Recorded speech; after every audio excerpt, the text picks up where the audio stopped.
Hello. Welcome to our January conversation of women and blended families. My name is Gayla Grace. I serve on the Family Life Blended team, where our ministry is all about serving blended families. And today, the focus of our conversation is about how to honor and wrestle with our feelings. I don't know about you, but as a woman, sometimes I need help with that. And I'm excited to have Dr. Alison Cook joining me. She has written a book on that subject and has a lot of wisdom to share with us.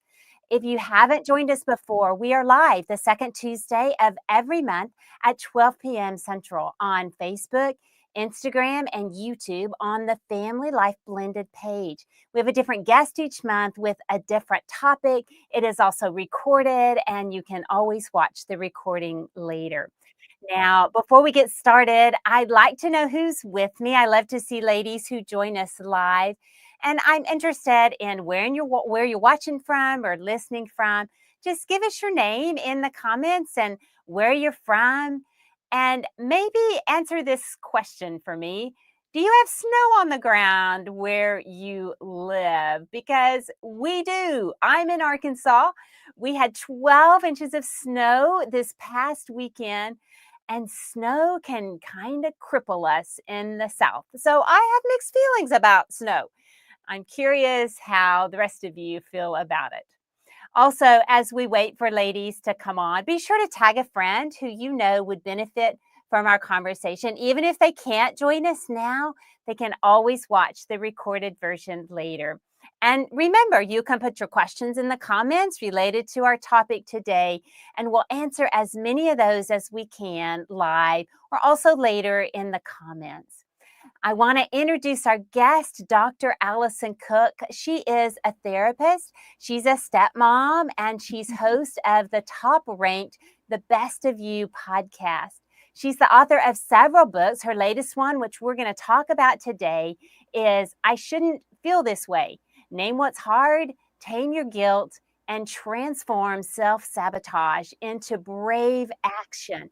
She's an expert at the intersection of faith and psychology and loves to empower individuals to develop a strong sense of self, forge healthy relationships, and experience a loving God who is for them. Alison and her husband have two adult children in their blended family. Welcome, Alison. I am so thankful to have you joining me today.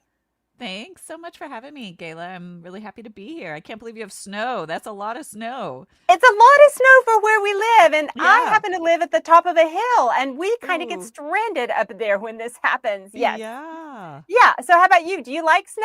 I mean, where you live, you probably see it. Yeah, we get a lot of snow. I love it in the sense that I feel like if you're going to be in winter, it's going to be cold. The snow kind of softens everything. It makes it a little more magical and poetic, although it is harder to get myself outside. I It sometimes is. do feel like a bear hibernating in winter. Yes, right. Well, and I see that we've had ladies who are joining us from East Tennessee, Washington, Orlando, Houston. Some of those places might have had snow. Yeah. Philadelphia, Crystal from Philly. Yeah, there's probably some snow there. Our parking lot where our office is was not plowed, and so Mm. even trying to get into the door, I slipped on the ice. I'm thinking, okay, this Oh, is why I have a mixed relationship with snow and yeah. ice.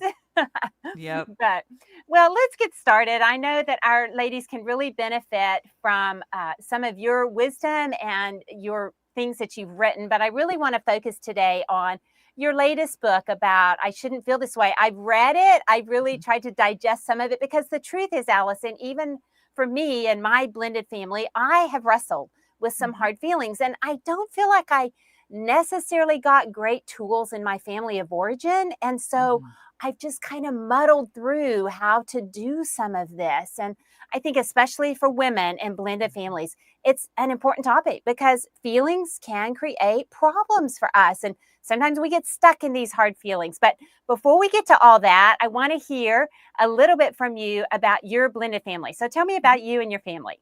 Yeah, yeah, you're so right about the feelings. The book is actually about conflicting feelings, and I think that in blended families, while that's not the specific focus of the book, these conflicting feelings, at least in my experience, were really what I wrestled with early on. So I met my husband he was a widower, and he was single parenting two Mm. young children, very young. They'd lost their mom. I met him about a year um, after, and I didn't know him when they were married, but I met him about a year after she had passed away, and we kind of slowly entered into a relationship. We were friends and then dated for a couple of years before we got married.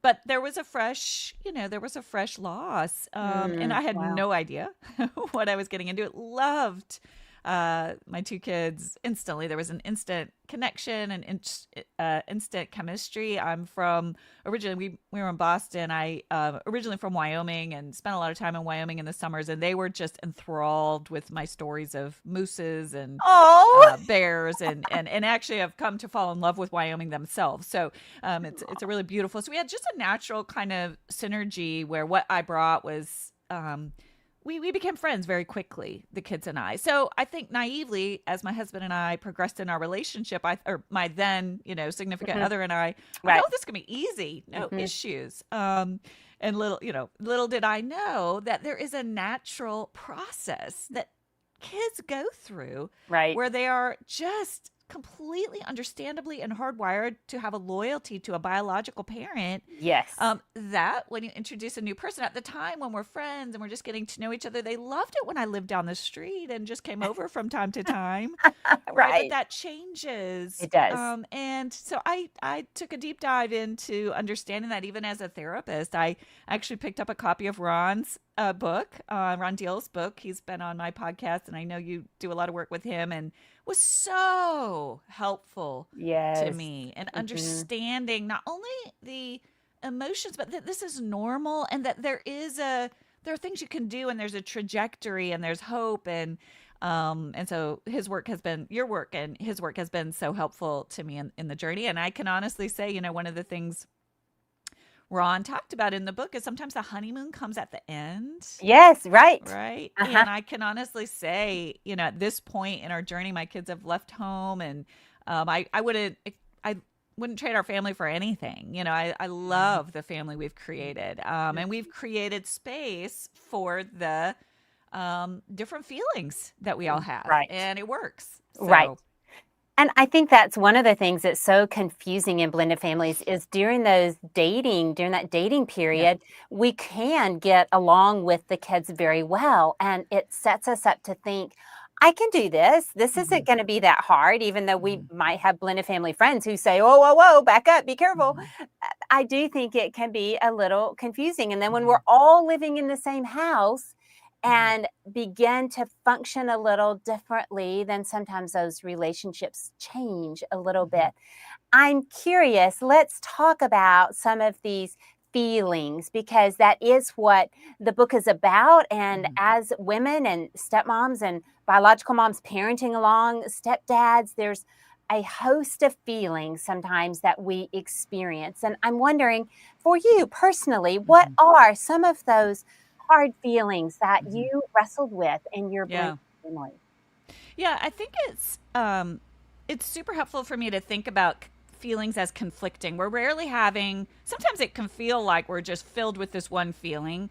But in my experience, they were especially in this situation, in this scenario, there were always conflicting feelings, and a lot of that was me being mad at myself for Mm, having a specific feeling. So, for example, early on, if there was a need for, let's say, my husband and my then mhm, significant other and two kids to do something specifically and not include me in mm, it, right? Which is healthy, and a part of me would recognize, I get it, right, mhm. and another part of me would feel left out, would feel Yes. abandoned. I came to realize it stirred up some of my own attachment wounds. I would feel rejected. I would feel, just a lot of really hard Mhm, feelings. mhm. And I would feel those feelings, and then I would feel bad about feeling those feelings. Right. And so then you're dealing with these even more commotion Mhm, internally, mhm. right? And so giving your self, and a lot of that is where I shouldn't feel this way came out is, well, let's just name both of those things. I feel some of these, I feel left out. I feel insecure. I feel like I'm rejected. Right. Um, and I wish I didn't feel that way, but I do. And that's Right. one of the things I walk people through in the book, but I do. And that's the first step, just that naming of that Right. that gives you a little bit. I can have a tendency to go into my rational mind of, well, it's normal that they feel this way, so I don't need, but I do. I'm human. And it affects I'm you human. regardless of whether you think I shouldn't be feeling this way. Right. Yes, we are Mhm. so human. I Uh-huh. want them to love me. I want them Yes. to embrace me. And Yes. the reality is they do. And also, they're in a really complicated process themselves. And Right. they're kids.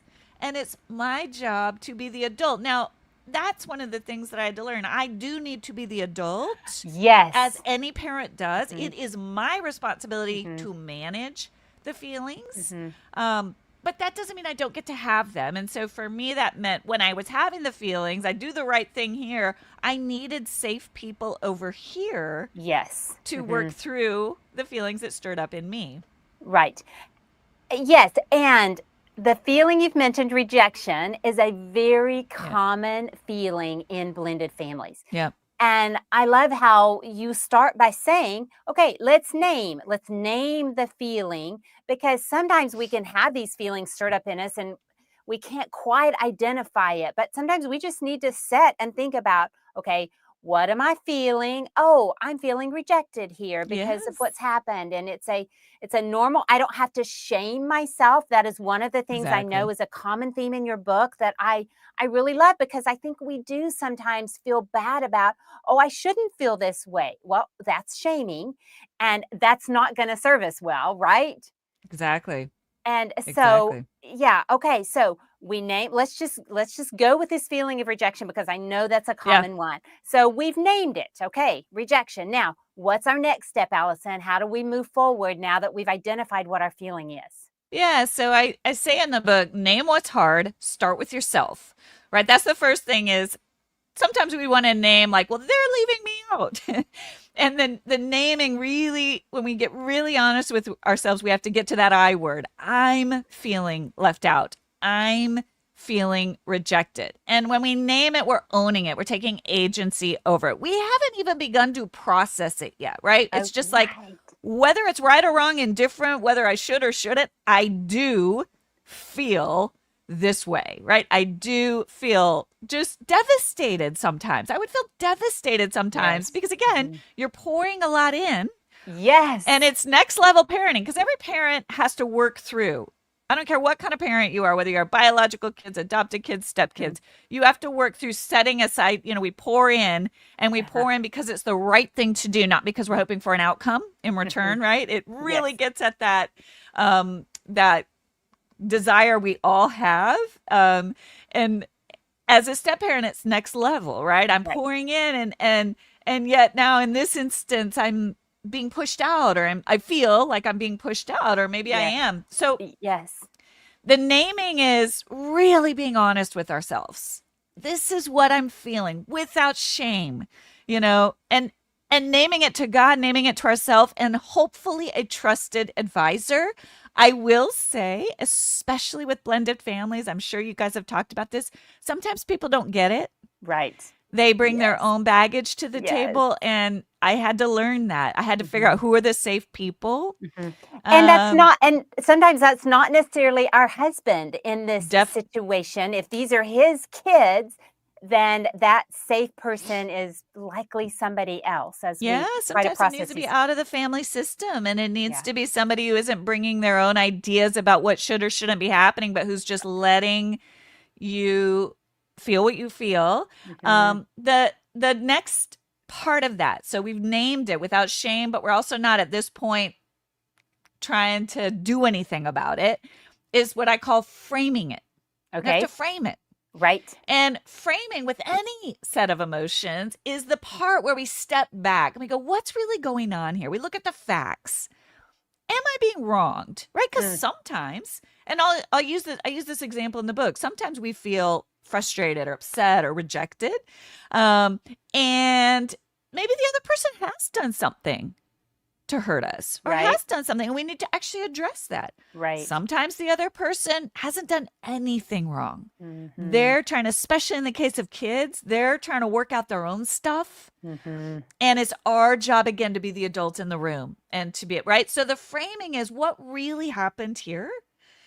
We get a little more objective. We bring our prefrontal cortex online. I've got the emotion. Let me unpack what are the facts? Mhm. How consistently has this been happening? Um, what about this might be related to my own stuff? In my case, as I began to frame it, I realized, oh my gosh, I have my own wound, my own Yes. attachment wounds as it relates to feeling like an outsider in my own family of origin, Right. Oh, which was wow. really jumping in there because some of the dynamics when the three of them would exhibit a closeness and I was on the outside not only felt bad in that moment, but brought me right back to that dynamic in my very own family of origin. Did that surprise you to have It, that show up? I mean, once I saw it, I was like, oh, of course. But it, Mhm. it, it surprised me. That's when I realized, oh, there's more to this than just what's going on in the here and now and why Right. it's harder for me. And I had to work through that with my own therapist, not with, because that part, so that's part of the framing. The framing, I think about it as a pause. I think about it as a place in between where you give yourself permission, not only to have the feeling, but Right. to step back from what's causing it, to give yourself a chance to reflect on Mm. it. Sometimes it could be as simple as taking a deep breath. Sometimes it can be as simple as just leaving the room and giving yourself a minute. Sometimes it might be taking a couple of days or even a couple of Mm. weeks to process it with someone outside of the system Right. so that you're honoring the feeling, but you're not reacting too quickly, Yes. right? You're trying to Yes. understand what's the real need here. Is this something that's just hurts, but I can take a deep breath and I'm okay? I'm Yeah. okay with it. Or is this something like in my case, this hurts and it feels like something deeper is going on that I Right. need to work through? And I need to be curious about that and kind of Correct. figure out what I need to do about it. What about journaling? Do you find that Yes. that's helpful? Yeah, and both naming and framing. I think journaling is our one of our first every day, here's what I'm feeling, that kind of naming Yes. without shame, and then the deeper reflection. And I use some acronyms in the book, what are the facts? What actually happened here? Which is such a good question to ask ourselves. Like, I feel like they just were so mean to me. Were they actually mean?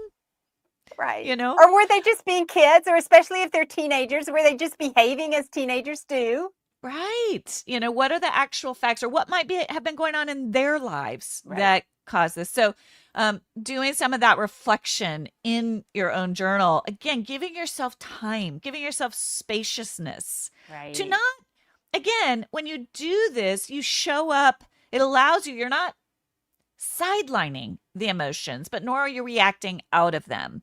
And it's almost like I say this phrase constantly in the book, two things can be true. Mm. I'm feeling sad and rejected in this moment. And I love these kids and I love this family. And both of those things are true side by side. Right. And it sort of allows you to operate out of the best of yourself, even Mhm. while you're trying to um, give yourself time over here to figure out why the sad, why the Right. rejection. And what the next step is And what the then. next step is and what I need to do. And it's not just I've got to just suffer in silence. It's I need to give myself a minute over here to process this so I know how I need to talk about it or not Mhm. talk about it within the family context. Right. Right. Okay. But what if, let's say that just in the example, we know that the situation is being difficult for us and we can feel that, but we're in the middle of life. And so, like you said, we Mhm. might have to give it a little longer to try to process it and then move into maybe behavior or what you call brave work. So, let's Yeah. talk about that next. Explain Yeah. that to Yeah, me. I think most of us want to jump from the naming to the braving, which is the Yes. third step, which is I feel this way and I don't want to feel this anymore. So what do I need to do to fix Right. it? Yes. you know? And that's where we get into trouble. Right. Right. In one particular instance that stands out to me, and I've alluded to this before, but where early on when we were dating, the kids really wanted some time with just their dad. And so Mm. I was sort of So normal. disinvited from an event. And oh, I was just devastated because we had a real relationship. So there's also that added layer of, wait, I thought you Right. had accepted me. Right. And yet part of me, I knew, I was like, I get it. Mm-hmm. Go in peace, have a great time. Over here, I'm just devastated, Mm-hmm. feeling like all this work that I'd put in is for naught, and I'll never be embraced, and I'll never be fully right. And so in that moment, I could have jumped to, if I jumped from the feeling to, well, that's, you guys can't leave me out, that wouldn't have been good for anybody. Right.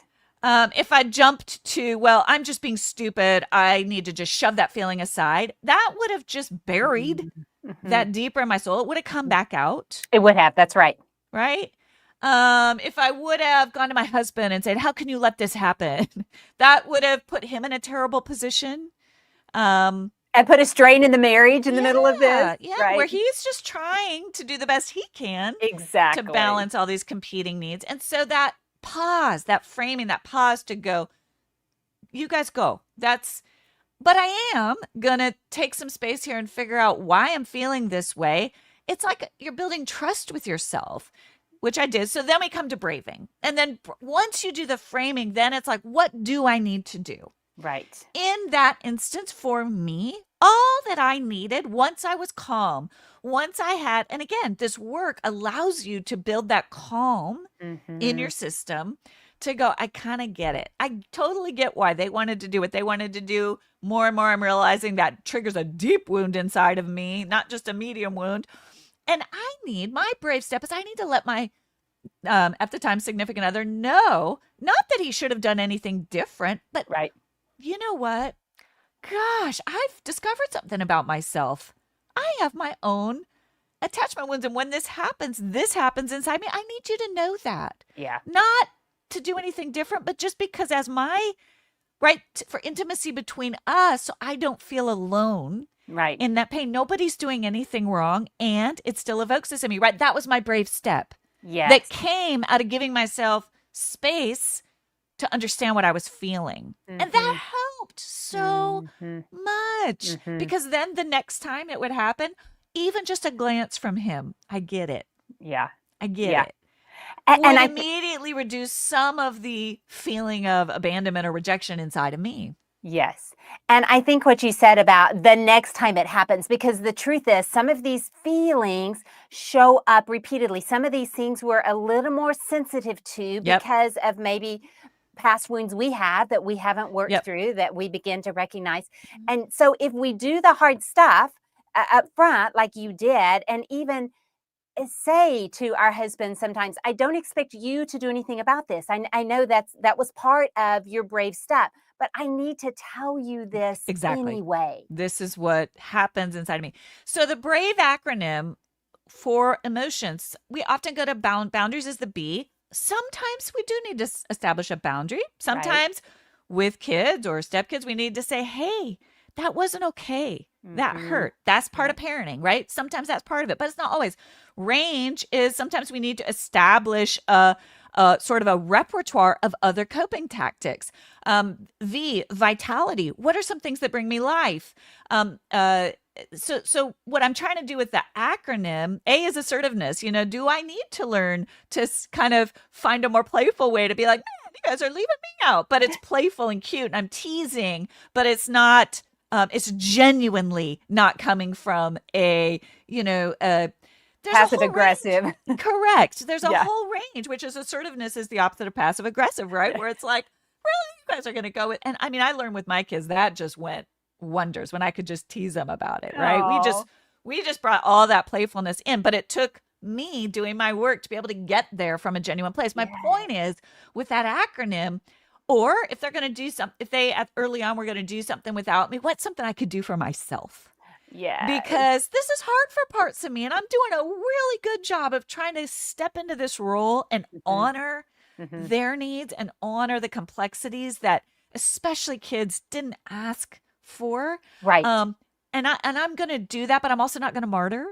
And that means I might do something really cool for myself. right? Yes. Because this is hard. And what's something cool I'm going to do, right? And so there's a whole range of ways when we get to that braving step that we can honor some of our emotions without martyring, without blaming, while still honoring the complexity, but still taking care of ourselves. Absolutely. And I think we have to plan for some of that ahead of time. We have to Yes, decide, okay, what 100%. are things, because this is going to happen Yep. again at some point, and what are things that work for us? Did you tell us what the E was in Brave? Did you tell us that one? E is a change of environment. Okay. Is there anything, and in the book, I was thinking kind of things like, if I'm triggered by a group of friends, do I need to change the gym I go to? Do I need to Oh, change yes. the coffee shop I go to? In this case, it's interesting for me. I needed, because of the way our blended family came together with um the death of a parent, there was a lot of spaces in our home that needed to honor Yes. my kid's biological mom, which I Right. understood and Right. wanted to do. Early on, it was harder for me than now. Now it's, Yeah. but Of course. I needed, so right now I'm in my office, my basement office. It is my own, it is all mine, right? I needed a space in the house that was mine. And that was an environmental. I'm doing this for me, where Uh-huh. there is a space, and little things like that, right? That's what I learned. There were little things that I Hmm. could do Hmm. that again kept me from martyring on one hand, that just builds up resentment, Right. but or trying too hard to fulfill a role that was never mine to fulfill. And at Exactly. the end of the day, with it's honoring, over and over. I want to have a role. I love these kids. I want to have a role in their lives, and the best way for me to do that is not to try to be mom. It's to Hmm. be the best Allison I can be. Yes. Right? And then again, the more I kind of honored what I could do and what I couldn't do and gave myself space and gave myself permission, the more the kids and I together negotiated a relationship that worked for both of us. And there's a Yes. lot on that in the book too, right? Negotiate. We laugh, like none of us likes, they don't like it, I don't like it. None of us likes the Mhm. term stepmom because of the connotations. I'm sure you guys talk about that. So we had all these kind of funny names for me. And we just started talking about it. But the more I made peace with my own emotions, the more I honored them, the more I framed them, the more together we could work out some of that, which actually paradoxically is what allowed us to establish such a secure attachment and a parental type of bond Right. Over a over period time. of time, as Over you time. allowed them to also be processing their own, Correct. things that are going on with them. Yes, Correct. absolutely. Okay, let me pause and read a question that has come in, and I'll let you react to this. So, I've had a lady say, "My stepkids resist me and ignore my efforts to bond with them. I feel rejected. I don't want to start resenting them." So Mhm. I think you've kind of talked through that. Mhm. Anything else you would add there, Allison? I mean, a lot of compassion. I think it's really hard. And I do think this is where we have to give people their agency, especially as step parents. We Mhm. cannot force or coerce, or not that we're trying to do that, but even at our best efforts, sometimes the most helpful thing is to go, I'm going to honor the fact that you don't, and it's paradoxical. And it reminds me of how God is with us. I'm going Mm. to honor the fact that for whatever reason, you're not inviting me in. I Oh, don't wish for that. It's not what right. I want, Mhm. but I'm going to honor it, especially Mhm. depending on their age, right? Yes, Um, absolutely. Mhm. Depending on the age of the kids, and I'm going to grant you that I am here anytime you do want. And then we keep doing, just the basic things that we need to do to show up, but there is a sense of, it's sort of like the rules that govern, the more we push something, the more it kind of can resist. And sometimes the more we honor Mhm. the agency, the more it kind of opens things. Yeah. And in the same time, I think about this lady having her own safe spaces Yes, to 100%. help process these feelings of, I don't want to start resenting them, even though I feel rejected. Yep, And then having those safe people to just voice that with, absolutely. can make a difference. Yeah, Yes, that hurts. It it does. Oh, hurts. it It does hurt. really hurts. Absolutely. Oh, And For me, I have found sometimes it's really helpful to talk to other people in blended families Yes. because it just, Yes. I mean, I was raised in a traditional home. I understand those relationships also. But then when you're in a blended family home, there are just some dynamics that you really cannot understand if you have not Yep. walked through it. And And seeing the bigger picture. Yep. yes. Yeah, that's what I've experienced. Okay, here's another question. How do you cope with the insecurity that you feel? That's interesting, the insecurity, because I remember in my early days as a stepmom feeling so insecure and not and confused about what my role was. Mhm. And so she doesn't give any other specifics, but could you give some Mhm. thoughts on when women feel insecure? I do think it's a common emotion, especially for Mhm. stepmoms, Oh, and trying yeah. to figure out that role. And so how do you cope with that insecurity? Yeah, I know for me early on, I coped with it by kind of trying to please the Mm, kids versus parent the kids. And Ron's book actually was helpful to me. And talking a lot about how initially, and this is a frank conversation to have with your partner, they mhm. have a lot, the biological parent has a lot of power. Yes, And whether they want it or not, that's their burden, it right? is. Our burden is sometimes feeling insecure or rejected or out of the family system. Their burden is almost having more power than they want. We don't Right, want our significant other to feel like we're pulling them. And kind of like what I was saying, and I think when we're feeling insecure, there needs to be a way, not necessarily for us to talk about the kids or make our spouse feel like he's pulled, but to let him know, I'm struggling a little bit. This is right, hard. right. And you can't fix it, but I need you to know. And again, so that we're moving toward our spouse. And so our spouse sees, Mhm. because sometimes our spouse doesn't always, the biological parent doesn't always understand Right. They what don't it see it. evokes in They don't us. see it when it's happening unless we kind of Yeah. cue them in a little bit. Yeah, cue them Mhm. in. And so that can sometimes help. But also just honoring the insecurity and also getting at, again, I say to people, it's next level healing. We have Oh, to do a next level work of that part of me is there for a reason. It may be evoked right now in this situation, but when have I felt that way in the past? When mm, did I feel that way as a kid? When did I feel that way with my own parents? So, working on healing all the angles of that part, not just the part of it that's coming from the immediacy of the family. right. It's an invitation for healing, Mhm. not through controlling and managing them, but through inviting God into the experience of that insecurity. What messages do I tell myself Yes. about that I'm less than, that I'm not good Mhm. enough? Well, that's not true. Yeah. So that inner work is always available to us. Is always available to us. And we can do that irrespective of the people in our lives.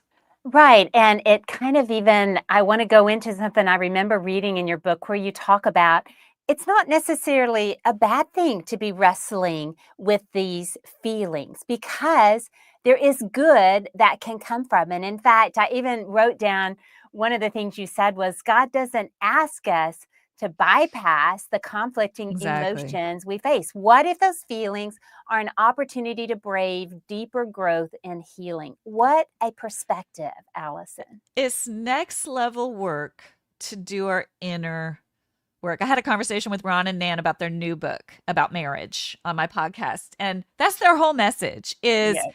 no matter how much, so this is in the context of marriage, no matter how much our spouse is maybe even misbehaving or not seeing us, it's still an invitation, whatever I feel, for me to do my own work Yes. versus trying to get them to change. Step parenting, oh my goodness, that insecurity, it's an invitation to heal that part of me Right. and learn what it's about. Learn, and invite God into it. And it's next Mhm. level, but it works. It's an incredible opportunity to healing and growth.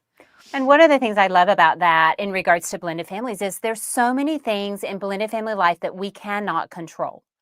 We simply have to accept some things, and maybe there's a hard dynamic with a former spouse in another home and how they parent and how they manage and maybe even feel like they're undermining what we're trying to do in our home, but regardless of some of those circumstances that we can't change and we can't control, we can always work on our healing, our places that we know need some extra attention. And it sounds like that's what you're saying there. Exactly. What it kind of goes back to the serenity prayer. God Yes. grant me the wisdom to know what I can change, Mm, what I can't, and the right. wisdom to know the difference. What can I change in myself because I can't control these dynamics? So, Right. and that gets to that braving acronym. What is it that I need to do in my own life to feel a sense of agency, to feel cared for, to feel nourished? Hmm. Whether it's increasing my support outside of my family, whether it's, speaking up in a very regulated way Yeah. about what I'm feeling in a Right. healthy way that's not out of Hmm. a triggered part of me, but that's out of my calm nervous system saying, I get that you feel that way and it grieves me. Yes. Right. And just constantly honoring our feelings at the same time as we're Yes. trying to determine what our next steps are, what our brave work is. Yes. Yeah. Yeah, and then, you end your book talking about hope.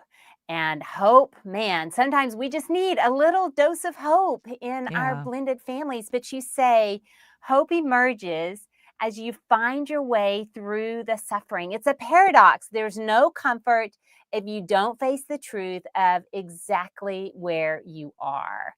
Yeah. And so, in other words, you're saying to experience hope, we have to face the hard. We can't just bury these feelings. We can't just push them down and think that things are just going to work their way out. They don't, they just keep showing up, right? Yeah. Oh Yeah. yeah, it doesn't work. And yet, conversely, if you do face them and you do on the front end, work through them and take the time that you need and get the support that you need and get a therapist if you need a therapist because you need a safe Absolutely. place to just say what you feel without judgment and you don't want to pour it all out on your do what you need to do. But as you do that, I liken it to riding a bike. You will later on, regardless of results, you will have that feeling of I'm doing I can do this. Hmm. I know what to do. Yeah. I know when to excuse myself from. I know when that's not my problem over there.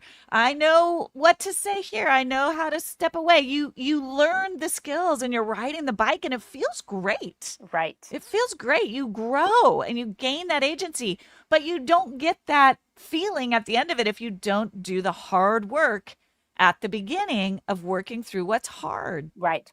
And it's often in those early years that I think we need it. Although there can be developmental stages later, there can be Yeah. things that come along later Yeah. that we have to then begin to work through and process. But for me, I saw a therapist for a while Yeah. and it was really helpful. I Yeah. might add to make sure that it's a therapist who understands step family dynamics Yes, because for sure. we can get help that is not that Not helpful. helpful. Yeah, if they so I would just add that as you are choosing a therapist, but absolutely sometimes it can make such a huge difference. But let me say this: what about, do you ever find that it's easier to just be a victim or to blame others for our hardship? But we Yeah. know that's not the way to go. So what have you discovered along the way as you've chosen to face your hard feelings and work through them? Oh my goodness. I think it is that feeling of there's being the opposite of being a victim, that victim mentality is that feeling of empowerment. Yes. And there's nothing like it. When Yeah. you have, there was a time early on where I was toying with that. Well, I'll just always be, there was a part of me that had felt like that victim for a Mhm. long time. Right. And I'm so grateful. I'm so grateful I didn't choose that path of resigning into that. Yes. Because as I grew and as I worked through it and as I healed, there's just a sense of agency and Mhm. voice and empowerment that I have so much fun, for lack of a better word, just delight figuring out how to show up with. And yes, it has benefit others and yes, it's led to, but a lot of it is just with myself and Mhm. God knowing how far I've come, Yes. the And satisfaction of that and just learning about myself through that. So that's why I wouldn't have it any other way because I wouldn't have been able to learn and grow and heal in the ways that I have without having some of the pain on the Yeah, front end. right. And then those things that we learn about ourselves, we carry into other relationships because the reality is some of that stuff shows up in other It it relationships. And it once all we, does. yes, and once we get the healing for that, then it just carries over and helps us be a better self. As your podcast, the best of you, that is what we're looking for. Exactly. And then one other thing I want to mention as we close is you talk about the right choices to turn toward the healing of Jesus. We can always ask for his help Yep. in this process, naming our feelings, framing the reality of them, and doing the necessary brave work. Do you have anything else that you would add to that? Yeah, and well, what I would add is initially turning toward the healing inside of us, Mm, right? Because that grants the process to work itself out. But in my experience, as I have been willing to do my own healing, oh my gosh, my relationships have been transformed everywhere. yes. Yeah. But sometimes early on, it's like, Jesus, heal, make them love me. Oh, Jesus, heal this relationship. And I think that sets us up sometimes yeah. for things that are out of our control, right? Yes. Whereas the lock and loaded prayer, God, heal this part of me that is hurting. Right. Heal this part of me that feels so insecure. What would it be like to feel confident in my body, Mhm. regardless of what's happening over here? Right.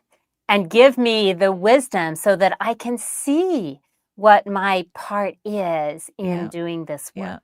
yeah, yeah, Yeah. yeah. Thank you for joining us, Allison. Can you tell our viewers where they can find you? Yeah, I have a podcast. Every Thursday it comes out. It's called the Best of You podcast. I send out a weekly email, and it's on all things, breaking free from painful patterns, mending our past, and discovering our true selves in God, as you said. And you can find I Shouldn't Feel This Way. It's very practical, lots of kind of It is. scripts and tips anywhere books are sold. So I appreciate just the chance to have this conversation with you about this, and just so appreciate the work that you're doing because it's, man, I'm not overstating to say the role of what your ministry came into my life, because to your point, a lot of folks, even folks in the Christian, maybe even especially folks in the Christian community, were giving me advice that was not helpful Mhm. Mhm. until I found your work. And Mhm. it was transformational to me. So I so appreciate what you're doing.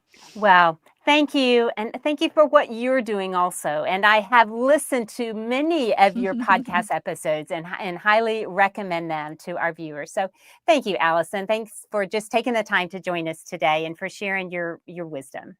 Thanks, Kayla.